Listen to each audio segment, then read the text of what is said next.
Corona পরিস্থিতি অবনতির দায় জনগণের নয়, সরকারের, বলছেন বিশেষজ্ঞরা। ঢাকা ব্যাংকের বংশাল শাখায় 4 কোটি টাকার গর্বে 2 কর্মকর্তা গ্রেফতার। কুমিল্লায় 2টি সড়ক দুর্ঘটনায় 4 জন নিহত। মিয়ানমার জান্তার বিরুদ্ধে জাতিসংঘের নিন্দা প্রস্তাবে ভোটাভুটি আজ।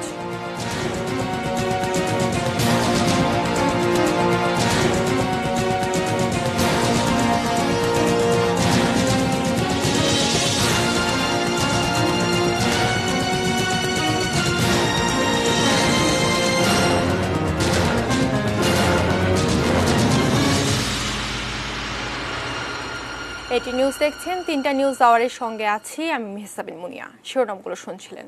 VSL angle channel HB VSL Bikrampur steel limited. এবারে বিস্তারিত। শুরুতেই করোনা প্রসঙ্গ। আবারও বাড়ছে করোনার উচ্চ সংক্রমণের সংখ্যা। স্বাস্থ্য বিভাগ এজন্য জনসাধারণকে ঢালাওভাবে দায়ী করলেও বিশেষজ্ঞরা বলছেন সঠিক সময়ে সঠিক সিদ্ধান্ত নিতে না পারার দায় সরকারেরই। লকডাউন দিয়ে জনদুর্ভোগ বাড়ানোর কোনো প্রয়োজন ছিল না বলেও মনে করেন তারা। গত 2 মাস ধরে দেশের উত্তরাঞ্চল ও দক্ষিণ পশ্চিমাঞ্চলে সংক্রমণের হার কমছেই না। পরিস্থিতি সামাল দিতে এসব এলাকায় সীমিত আকারে লকডাউন চলছে। তবে সব বিধিনিষেধ উপেক্ষা করেই ধীরে ধীরে দেশের অন্যান্য অঞ্চলেও ছড়িয়ে পড়ছে সংক্রমণ। সম্প্রতি স্বাস্থ্যমন্ত্রী আক্ষেপ করলেন, জনগণের বেখেয়ালে বাড়ছে সংক্রমণ। পাশে যে নদীর উপরে রাজবাড়ি পর্যন্ত কিন্তু বেড়ে গেছে, এদিকে নোয়াখালী বেড়ে গেছে, অর্থাৎ ঢাকার কাছাকাছি চলে আসছে। সেই জন্য আমাদেরকে সকলকে সজাগ হতে হবে। মন্ত্রীর বক্তব্যের সাথে পুরোপুরি একমত নন বিশেষজ্ঞরা। তারা বলছেন, ঢালাওভাবে জনগণের উপর দোষ না চাপিয়ে স্বাস্থ্য বিভাগের পরিকল্পনাহীনতার দায় স্বীকার করা প্রয়োজন। আপনি বলেন যে স্বাস্থ্য বিভাগ বা আমরা জনগণকে উদ্বুদ্ধ করতে পারিনি। It is your fault, not the fault of the people. আরে ভাই, আমি তো জানিই না আমার সংক্রমণ হয়েছে কিনা। আমি একটা গরিব লোক, অশিক্ষিত লোক, আপনি আমার উপরে এত বড় দায়িত্ব চাপিয়ে দেন। আপনি খুঁজে বের করেন না আমাকে। এই মুহূর্তে রাজধানী ঢাকাতে সংক্রমণের হার কম হলেও ঝুঁকি সবচেয়ে বেশি। পরিস্থিতি সামাল দিতে স্বাস্থ্য বিভাগের দেয়া লকডাউনের সমালোচনা করলেন বিশেষজ্ঞরা। লকডাউন দিতে হবে না, ওইখানে যেসব পজিটিভ রোগী আছে এদেরকে আলাদা করে আইসোলেশনে পাঠাইতে হবে এবং তাদেরকে ফলো আপ করতে হবে যে তারা আইসোলেশনে থাকছে কিনা। অনেকগুলো সমস্যা ছিল। এক, যে এখানে কোনো RT-PCR নেই, তো সুতরাং ওখানে টেস্ট হয় না। তো ওখানে আপনার জেলা হাসপাতালে কোনো চিকিৎসার ব্যবস্থা নেই। তো এগুলো বড় সমস্যা। তাহলে এই সমস্যাগুলো যদি আমরা সমাধান করে ফেলতাম, তাহলে ওখানকার লোক ওখানে এই চিকিৎসা নিত। বিনিময়ে কি হতো? আমাদের আশ্রয়িতে আর সংক্রমণটা ছড়াতে পারে। বিশেষজ্ঞরা বলছেন, দেশের আর্থসামাজিক অবস্থা বিবেচনায় রেখে সঠিক কোয়ারেন্টাইন ও আইসোলেশনের ব্যবস্থা করতে পারত সরকার, আর তা মনিটরিং এর জন্য স্থানীয় প্রশাসনকে কাজে লাগানো যেত। তাহলে দীর্ঘ লকডাউনের ধাক্কায় অর্থনৈতিক ক্ষতির মুখে পড়তো না জনগণ, আর স্বাস্থ্যবিধি মেনে করোনা সংক্রমণ নিয়ন্ত্রণ সহজ হতো। ঢাকা শহরে যদি 50 জন বা 100 জন টেস্ট পজিটিভ হইলো, তাদেরকে আমরা একদম আইসোলেশনে রেখে দিই এবং সেটাকে ফলো আপ করি, তাহলে তো আমরা ট্রান্সমিশনটা ব্রেক করতে পারি। স্বাস্থ্য বিভাগেরই প্রত্যেকের দায়িত্ব নিতে হবে, প্রত্যেকটা রোগীর যদি নেয় তাহলেই সংক্রমণ কমে যাবে। শুধু একটা কাজ। নাজিয়া আফরিন, এটি নিউজ, ঢাকা। করোনার প্রভাবে রাজধানীতে শিক্ষার্থীদের ম্যাথ জীবনে ব্যাপক পরিবর্তন। অনেকেই ম্যাথ ছেড়ে গেছেন, যারা রয়ে গেছেন তারাও আছেন টানাটানির মধ্যে। তবে শিক্ষা প্রতিষ্ঠান খুলে দেওয়ার আলোচনায় নতুন শুরুর প্রত্যাশাও আছে। বিস্তারিত সম্রাট আনোয়ারের রিপোর্টে। করোনায় বদলে গেছে চারপাশ এবং মানুষের দৈনন্দিন জীবন। শিক্ষার্থীদের জন্য পরিবর্তনটা একটু বেশি। শিক্ষা প্রতিষ্ঠানগুলোই যে বছর খানেকের বেশি বন্ধ। মহামারীতে শিক্ষার্থীদের দৈনন্দিন রুটিন ওলটপালটের গল্প পুরনো। নিয়ম করে ক্লাসে যেতে হয় না, লাইব্রেরিতে গ্রুপ স্টাডিও নেই। যারা টিউশনে নিজেদের খরচ চালাতেন সে সুযোগটাও কমেছে। হল বন্ধ, শিক্ষার্থীদের অনেকেই ফিরে গেছেন বাড়িতে। আর রাজধানীতে থেকে যাওয়া শিক্ষার্থীদের আশ্রয় এখন মেসবাড়ি। সেখানেও পরিবর্তনের হাওয়া। পুরনো মেস পার্টনার খরচ চালিয়ে নিতে না পারায় তাই টুলেটের বিজ্ঞপ্তিতে খোঁজ হচ্ছে নতুন সদস্যের। প্রথমে যারা ছিল তার ভিতরে 4-5 জন চলেই গেছে। খরচ বহন না করতে পারলে কি করবে? করোনার মধ্যে একটু ভয়ে থাকে, সেই ক্ষেত্রে ফ্রেন্ডের সাথে না হলে মিশা যায়, যে ফ্রেন্ডের যারা রুমমেট আছে তাদের সাথে তো একটু হেজিটেট ফিল হয় আর কি। চাকরির বাজার ছোট হয়েছে, টিউশনিও কম। এই অবস্থায় যাদের ছাত্রত্ব সম্প্রতি শেষ হয়েছে কিংবা যারা আছেন চূড়ান্ত ফলাফলের অপেক্ষায় তাদের বিড়ম্বনাটা আরও বেশি। মাসিক খরচ পুষিয়ে চলাটাই যে কঠিন। মানসিকভাবে একটা বিপর্যস্ততা চলে আসে যে এতদিন বাড়িতে বসে পড়াশোনা করব না কি করব, এটা আসলে সবার ক্ষেত্রে সম্ভব হচ্ছে না। তো ঢাকাতেই থাকতে হচ্ছে বেশিরভাগকে। আর ঢাকাতে থাকতে গিয়ে এই যে ফিনান্সিয়াল যে প্রবলেমটা, এটা অবশ্যই একটা হচ্ছে, সাফার করতে হচ্ছে সবাইকে। আমার হাতে 2টা টিউশন ছিল এবং আমি একটা কোচিংয়েও পড়াইতাম। তো যখন এগুলো করাইতাম তখন আমার নিজের খরচটা আমি নিজে বহন করতে পারতাম এবং পরিবারের ওপর অতটা চাপ হইতো না। কিন্তু এখন এদের ঢাকায় এসে আসি, এখন পরিবারকে সম্পূর্ণ চাপ বহন করতে হচ্ছে। করোনাকালে শিক্ষা প্রতিষ্ঠান শিক্ষার্থীদের আবাসিক হল খুলে দেওয়ার পক্ষে বিপক্ষে নানা মত। তবে চূড়ান্ত সিদ্ধান্ত কবে নাগাদ হয় আর তাতে শিক্ষার্থীদের ক্ষতি কাটিয়ে ওঠার কি সুযোগ রাখা হয় সেটি এখন দেখার। সম্রাট আনোয়ার, এটিএন নিউজ, ঢাকা। গত 24 ঘন্টায় রাজশাহী মেডিকেলের করোনা ওয়ার্ডে 12 জনের মৃত্যু হয়েছে। এদের মধ্যে করোনা পজিটিভ 6 জন, উপসর্গ নিয়ে 5 জন এবং নেগেটিভ হওয়ার পর 1 জন মারা যান। মৃতদের মধ্যে রাজশাহীর 5 জন, চাঁপাইনবাবগঞ্জ ও নাটোরে 2 জন করে এবং নওগাঁর 3 জন রয়েছেন। রামেক হাসপাতালে গত 24 ঘন্টায় নতুন রোগী ভর্তি হয়েছেন 41 জন। গতকাল রাজশাহীর 2টি পিসিআর ল্যাবে 374টি নমুনা পরীক্ষায় 135 জনের করোনা পজিটিভ আসে। শনাক্তের হার 43%। এছাড়াও নওগাঁয় 30 এবং চাঁপাইনবাবগঞ্জে শনাক্তের হার ছিল 30%।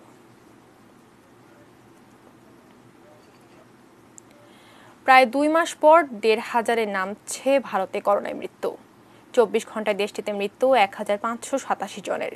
এর আগে গত 18 এপ্রিল শেষবারের মতো মৃতের সংখ্যা ছিল 1,500-এর ঘরে। গতকালের তুলনায় আক্রান্তের সংখ্যা কিছুটা কম। গত 24 ঘন্টায় আক্রান্তের সংখ্যা 62,480। রাজ্যগুলোতেও কমে এসেছে মৃত্যুর হার। মৃত্যুর দিক থেকে শীর্ষে থাকা মহারাষ্ট্রে 24 ঘন্টায় মৃত্যু 636। গত কয়েকদিনের তুলনায় এই সংখ্যা বেশ খানিকটা কম। তামিলনাড়ুতে প্রাণহানি 210 ও কর্ণাটকে 138। অন্ধ্রপ্রদেশ, উত্তরপ্রদেশ ও পশ্চিমবঙ্গে 24 ঘন্টায় মৃত্যু 50-এর বেশি হলেও বাকি সব রাজ্যে 50-এর নিচে। ভারতে এই নিয়ে করোনায় মৃত্যু 4,96,000-এর বেশি ও আক্রান্ত 1,77,00,000-এর ওপর। অন্যান্য সংবাদ। হঠাৎ করে ব্যাংকের ভল্টে প্রায় 4 কোটি টাকার গরমিল। বার্ষিক নিরীক্ষায় উঠে আসে এই তথ্য। এরপর ঢাকা ব্যাংকের বংশাল শাখার 2 কর্মকর্তাকে সন্দেহভাজন হিসেবে গ্রেফতার করা হয়েছে। নিজেদের বংশাল শাখার ভল্টে বৃহস্পতিবার নিরীক্ষা চালায় ঢাকা ব্যাংক কর্তৃপক্ষ। ধরা পড়ে 3,77,66,000 টাকার গরমিল। প্রতিষ্ঠানটির নিরীক্ষা শাখা এরপর বংশাল শাখায় সিনিয়র ক্যাশ ইনচার্জ রিফাতুল হককে তলব করে। জিজ্ঞাসাবাদে তার কথায় অসংলগ্নতা পান কর্মকর্তারা। ব্যাপক জিজ্ঞাসাবাদে রিফাতুল হক একই শাখার ম্যানেজার অপারেশনস ইমরান আহমেদের নাম বলেন। পরে শাখা ম্যানেজার আবু বকর সিদ্দিক অভিযুক্ত 2 কর্মকর্তাকে বংশাল থানায় পুলিশের কাছে সোপর্দ করেন। প্রাথমিক জিজ্ঞাসাবাদে টাকার গরমিলের বিষয়টি অভিযুক্তরা স্বীকার করেছে বলে দাবি ব্যাংক কর্তৃপক্ষের। যথাযথ তদন্ত করে আইন অনুযায়ী ব্যবস্থা নেয়ার কথা জানিয়েছে পুলিশ। 3,77,66,000 টাকা ভোট থেকে আত্মসাৎ হয়েছে। এই 2 ব্যক্তিকে আমাদের কাছে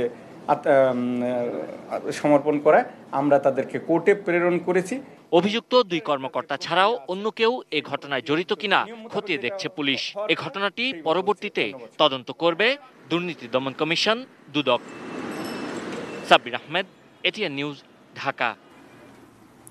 চিত্রনায়িকা পরিমণিকে ধর্ষণ চেষ্টায় অভিযুক্ত তুহিন সিদ্দিকী অমির বিরুদ্ধে মানব পাচার আইনে দক্ষিণখান থানায় মামলা হয়েছে। গতকাল ঢাকা জেলা পুলিশের একটি দল তুহিন সিদ্দিকী অমির ব্যবসা প্রতিষ্ঠানে অভিযান চালায়। এ সময় তার অফিস থেকে 102টি পাসপোর্ট ও বেশ কিছু খালি স্ট্যাম্প জব্দ করা হয়।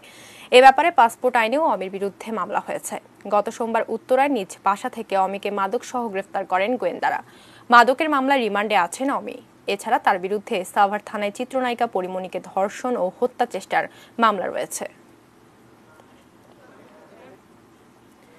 কুমিল্লার জোরকানন এলাকায় বাস প্রাইভেট কার সংঘর্ষে 3 জন নিহত হয়েছেন। আহত হয়েছেন আরও 1 জন। অন্য একটি দুর্ঘটনায় মারা গেছে একটি শিশু। রাত 2:30টার দিকে খাগড়াছড়ি থেকে আসা শ্যামলী পরিবহনের একটি বাস ঘটনাস্থলে একটি প্রাইভেট কারকে ধাক্কা দিলে এই হতাহতের ঘটনা ঘটে। প্রাইভেট কারে বসা মিরাজ ও ফখরুল সাথে সাথেই মারা যান। গুরুতর আহত অবস্থায় বেলাল ও মাহবুব নামে অপর দুজনকে কুমিল্লা মেডিকেল কলেজ হাসপাতালে পাঠানো হয়। সেখান থেকে উন্নত চিকিৎসার জন্য ঢাকায় পাঠানোর পথে মারা যান বেলাল। আরেক আহত মাহবুব এখন ঢাকা মেডিকেল কলেজ হাসপাতালে চিকিৎসাধীন। পুলিশ বাসটি আটক করেছে। এদিকে ঢাকা চট্টগ্রাম মহাসড়কের হারি সর্দার এলাকায় একটি বাসের ধাক্কায় অটোরিকশা যাত্রী শিশু লামিয়া আক্তার নিহত হয়।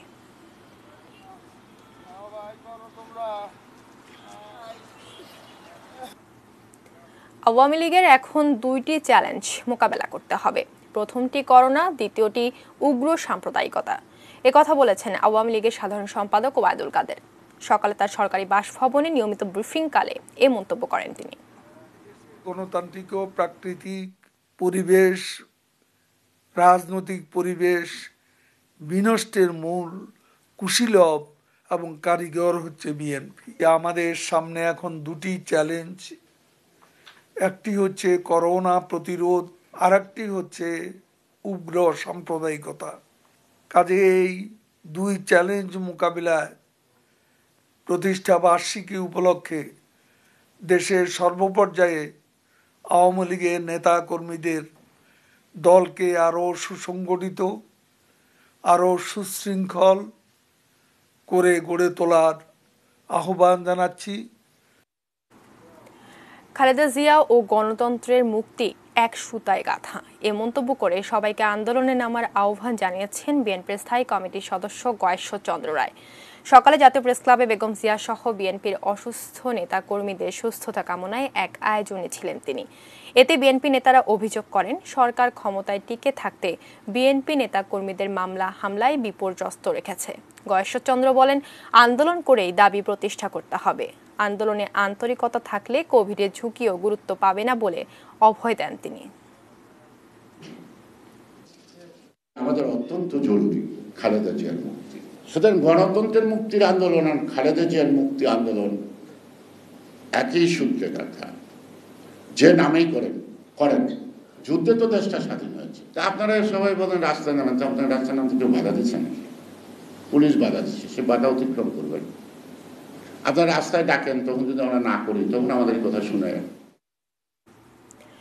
নিখোঁজের 8 দিন পর ইসলামী বক্তা আবু তহা মোহাম্মদ আদনান তার রংপুরের বাসায় ফিরেছেন। এটি নিউজকে বিষয়টি নিশ্চিত করেছেন তার শ্যালক জাকারিয়া। গেল সপ্তাহের বৃহস্পতিবার রংপুর থেকে গাড়িতে ঢাকায় ফিরছিলেন। তারপর থেকেই নিখোঁজ ছিলেন তিনি।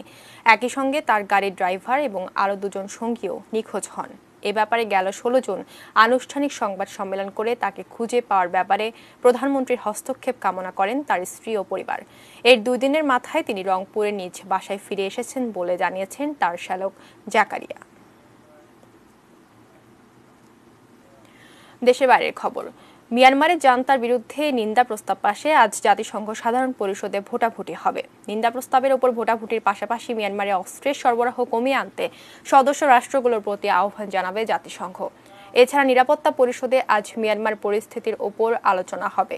সাধারণ পরিষদে নিন্দা প্রস্তাবের ওপর ভোটাভুটির সময়ে মিয়ানমারের প্রধান মিত্র হিসেবে পরিচিত চীনের অবস্থান কি হবে সেটি এখন স্পষ্ট নয়। ধারণা করা হচ্ছে চীন ভোট দেয়া থেকে বিরত থাকবে। এর আগে চীনের ভেটোর কারণে সাধারণ পরিষদ মিয়ানমারের জান্তা সরকারের বিরুদ্ধে নিন্দা প্রস্তাব পাশে ব্যর্থ হয়।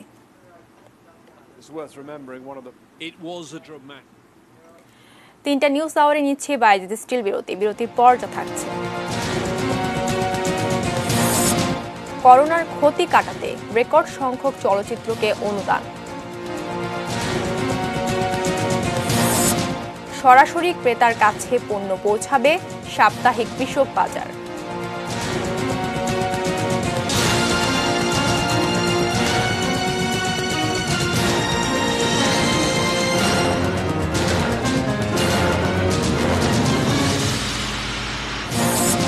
করোনা পরিস্থিতি অবনতির দায় জনগণের নয়, সরকারের, বলছেন বিশেষজ্ঞরা।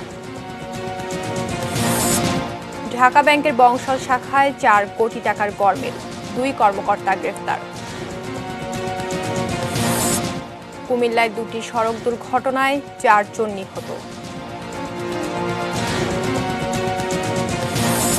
নিখোঁজ ইসলামী বক্তা আবু তহা বাসায় ফিরেছেন। মিয়ানমার জান্তার বিরুদ্ধে জাতিসংঘের নিন্দা প্রস্তাবে ভোটাভুটি আজ।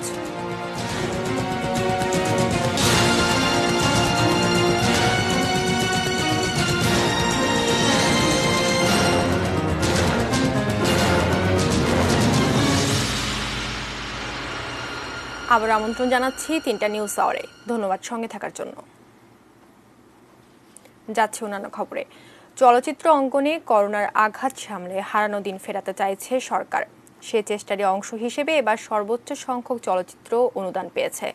2020-21 অর্থ বছরে 20টি পূর্ণ দৈর্ঘ্য চলচ্চিত্র পাচ্ছে 12,20,00,000 টাকা।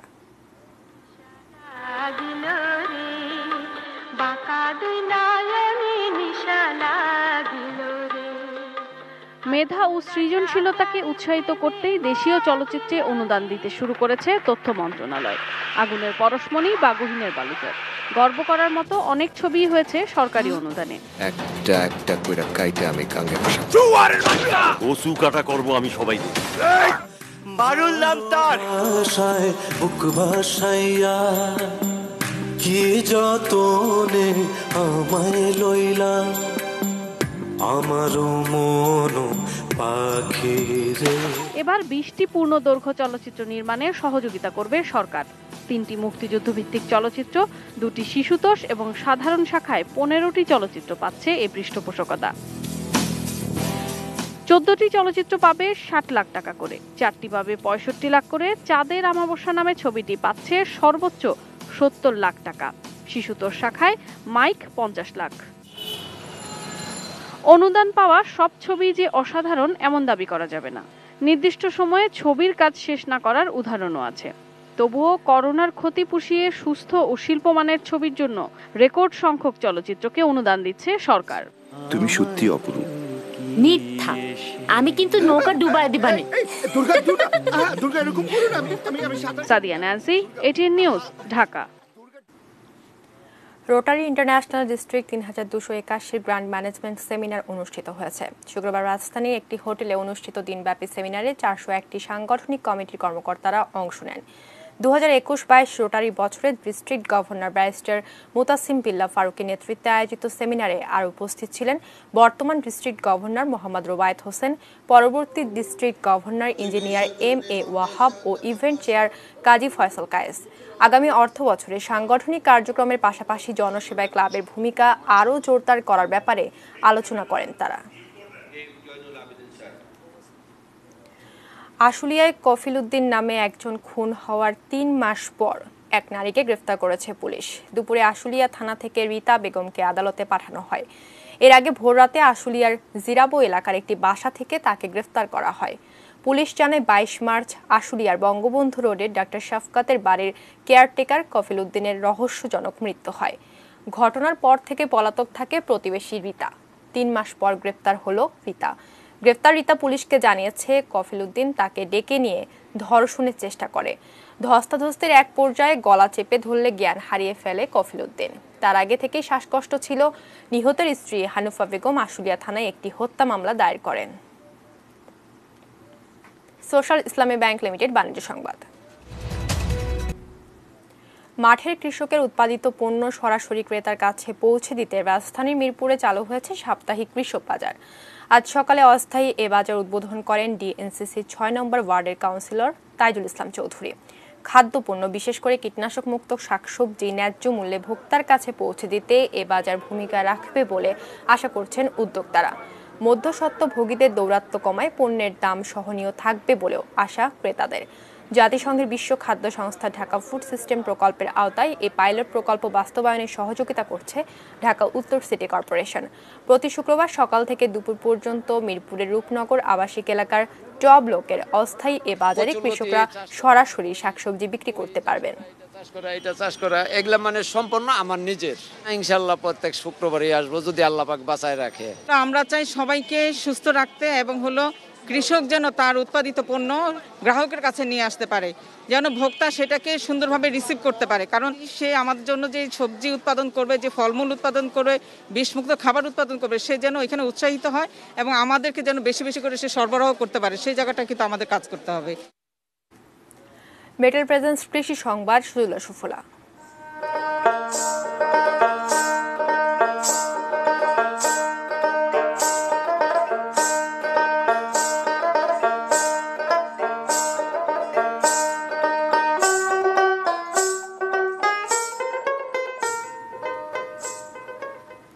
কৃষি অধিদপ্তরের পরিবেশ বান্ধব কৌশলের মাধ্যমে নিরাপদ ফসল উৎপাদন প্রকল্পের আওতায় যশোরে চাষ হচ্ছে বিষমুক্ত করলা। জেলার চাহিদা মিটিয়ে রপ্তানি হচ্ছে যশোরের করলা। যশোরের সদর উপজেলার লেবুতলা ইউনিয়নের 500 কৃষককে প্রশিক্ষণের পাশাপাশি ফেরেমন ফাঁদ, জৈব সার সহ অন্যান্য উপকরণ দেয় কৃষি অধিদপ্তর। 1 বিঘা জমিতে করলা উৎপাদন হয়েছে 25 টন। আবাদে খরচ হয় 20,000 টাকা, লাভ হয় প্রায় দ্বিগুণ। সবজিতে কোনো বালাইনাশক ব্যবহার করা হয় না। উৎপাদিত সবজি বিক্রির জন্য কৃষি বিভাগের অধীনে নিরাপদ সবজি কালেকশন পয়েন্ট রয়েছে। এখান থেকে ক্রেতারা সবজি নিয়ে যান। অল্প খরচে লাভ বেশি হয় কৃষকরা দিন দিন করলা চাষে আগ্রহী হয়ে উঠছেন। যশোরে উৎপাদিত করলা যাচ্ছে ব্রুনাইয়ে। সারা দেশে প্রকল্পটি ছড়িয়ে দেওয়ার পরিকল্পনা কৃষি বিভাগের। আরও একবার নিচ্ছি বাইরে স্টিল বিরতির পর যা থাকছে। যুদ্ধবিরতি ভেঙে গাজায় আবারও ইসরায়েলি বিমান হামলা। টেস্ট চ্যাম্পিয়নশিপের ফাইনালে মুখোমুখি নিউজিল্যান্ড ভারত।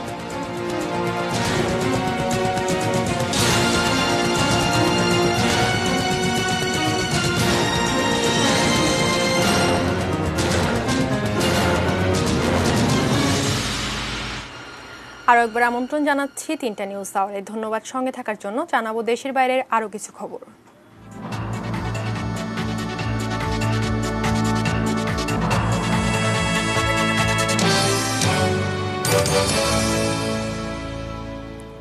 অধিকৃত গাজা উপত্যকায় বিমান হামলার মাধ্যমে যুদ্ধবিরতি লঙ্ঘন করেছে ইসরায়েল। গত কয়েকদিনের মধ্যে এটি দ্বিতীয় বিমান হামলা। হামাস সূত্রে বলা হয়, বেতলাহিয়ার উত্তরে তাদের বেশ কয়েকটি স্থাপনায় হামলা চালানো হয়। এছাড়া জাবালিয়ার উত্তরে বেসামরিক প্রশাসনের একটি ভবনে ও দক্ষিণাঞ্চলীয় খান ইউনিস অঞ্চলের একটি কৃষি খামারেও ইসরায়েলি বিমান থেকে গুলি চালানো হয়। তবে এই হামলায় কেউ হতাহত হয়নি। হামাসের মুখপাত্র ফাউজি বারহুম বলেন, নিজেদের শক্তিমত্তা প্রদর্শনের জন্যই এই হামলা চালিয়েছে ইসরায়েলের নতুন সরকার। এর আগে 11 দিন টানা সংঘর্ষের পর 21 মে যুদ্ধবিরতি হয় ফিলিস্তিন ও ইসরায়েলের মধ্যে।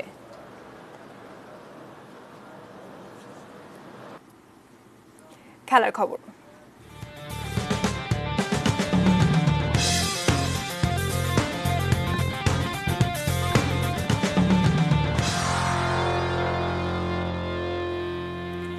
বিশ্ব টেস্ট চ্যাম্পিয়নশিপের ফাইনালে আজ মুখোমুখি হচ্ছে নিউজিল্যান্ড ও ভারত। নিরপেক্ষ ভেন্যু ইংল্যান্ডের সাউদাম্পটনে খেলা বাংলাদেশ সময় বেলা 3:30টায় শুরু হওয়ার কথা থাকলেও বৃষ্টির কারণে দেরি হয়। টেস্ট র্যাঙ্কিংয়ে শীর্ষ দল নিউজিল্যান্ড আর দ্বিতীয় ভারত। দলীয় লড়াই ছাপিয়ে ফাইনালে কোহলি বনাম উইলিয়ামসনের দ্বৈরথে নজর ক্রিকেট প্রেমীদের। দুই দলের দুই অধিনায়ক বর্তমান সময়ের সেরা দুই ক্রিকেটারও বটে। সম্প্রতি ইংল্যান্ডের মাটিতে তাদেরকে টেস্ট সিরিজে হারিয়ে আসা কিউইরা আত্মবিশ্বাসে ভারতের চেয়ে এগিয়েই থাকবে। শেষ 5 ম্যাচে হারেনি তারা। অন্যদিকে নিজেদের সর্বশেষ 5 ম্যাচে 4টি জেতা ভারত গত মার্চের পর আর টেস্ট খেলেনি। আজকের ম্যাচে নিউজিল্যান্ডকে জিততে হলে উইলিয়ামসন, টেলর, লাথম, বোল্টকে জ্বলে উঠতে হবে। তেমনি কোহলি, পূজারা, বুমরা, অশ্বিনদের দিকেও চেয়ে থাকবে ভারত। কোপা আমেরিকা 2021-এর খবর।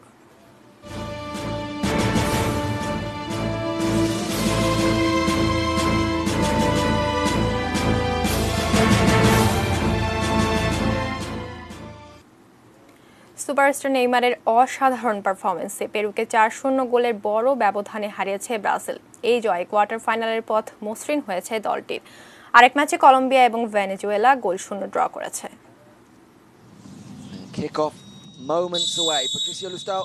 টানা 8 ম্যাচ জিতে ছন্দে থাকা ব্রাজিল এদিন শুরুতে কিছুটা অগোছালো, তবে খুব একটা সময় নেয়নি সেলেসাওরা।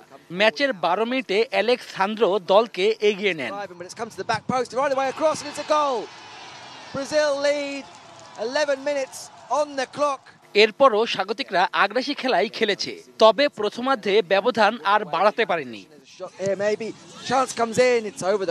দ্বিতীয়ার্ধে ঝলসে ওঠেন নেইমার। একের পর এক আক্রমণের সুফল হিসেবে আসে পেনাল্টি, অবশ্য সেটি ভিআরে বাতিল হয়ে যায়। 68 মিনিটে ব্রাজিলিয়ান প্লেমেকারের জাদু সফল হয়। ভক্তদের আনন্দের উপলক্ষ এনে দিয়ে চমৎকার গোল করেন Neymar. From the Paris Saint-Germain man, and Brazil do lead 2-0. এরপর সময় যত গড়িয়েছে আরো ভয়ঙ্কর হয়ে ওঠে ব্রাজিল। 89 মিনিটে রিচার্লিসনের সহায়তা থেকে গোল করেন রিবেরো। শেষ সময়ে আরো এক গোল সেলেসাউদের। এবার গোলদাতা রিচার্লিসন নিজেই। তখন ব্রাজিল 4 পেরু 0। এর মধ্য দিয়ে 2019-এর নভেম্বরের পর ব্রাজিলে জয়ের রেকর্ড অক্ষুণ্ণ রইল। টানা জেতা ম্যাচের সংখ্যা দাঁড়ালো 9। Shubhodeb Nath, sports desk, ATN news. Euro championship 2020-এর খবর।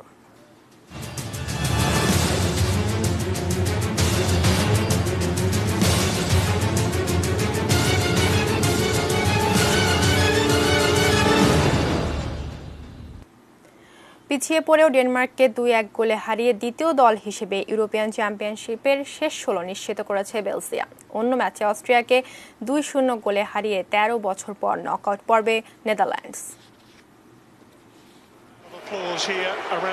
তো মার্টিনেজের শিষ্যরা অন্য ম্যাচে এক পেশা লড়াইয়ে অস্ট্রিয়াকে হারিয়েছে নেদারল্যান্ড। প্রথমার্ধের 11 মিনিটে স্পট কিক থেকে প্রথম গোল করেন Memphis Depay. 1-0.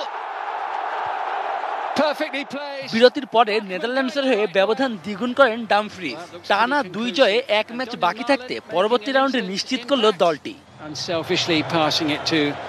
Subhadeb Nath, sports desk, ATN news. শেষ করব 3টা নিউজ আওয়ার, তবে তার আগে এক নজরে সংবাদ শিরোনামগুলো জানিয়ে দেব আরো একবার। করোনা পরিস্থিতি অবনতির দায় জনগণের নয়, সরকারের, বলছেন বিশেষজ্ঞরা। ঢাকা ব্যাংকের বংশাল শাখায় 4 কোটি টাকার গরমিল, 2 কর্মকর্তা গ্রেফতার। কুমিল্লায় 2টি সড়ক দুর্ঘটনায় 4 জন নিহত। নিখোঁজ ইসলামী বক্তা আবু তহা বাসায় ফিরেছেন। মিয়ানমার জান্তার বিরুদ্ধে জাতিসংঘের নিন্দা প্রস্তাবে ভোটাভুটি আজ। করোনার ক্ষতি কাটাতে রেকর্ড সংখ্যক চলচ্চিত্রকে অনুদান। সরাসরি ক্রেতার কাছে পণ্য পৌঁছাবে সাপ্তাহিক কৃষক বাজার। যুদ্ধবিরতি ভেঙে গাজায় আবারও ইসরায়েলি বিমান হামলা।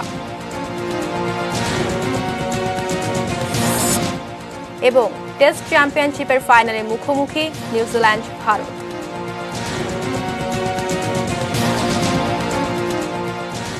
এই ছিল 3টা নিউজ আওয়ার। সঙ্গেই থাকুন, দেখতে থাকুন ATN news. ATN news breaking news মোবাইলে পেতে টাইপ করুন START স্টার্ট স্পেস এবং পাঠিয়ে দিন 5151 এই নম্বরে। ধন্যবাদ সবাইকে।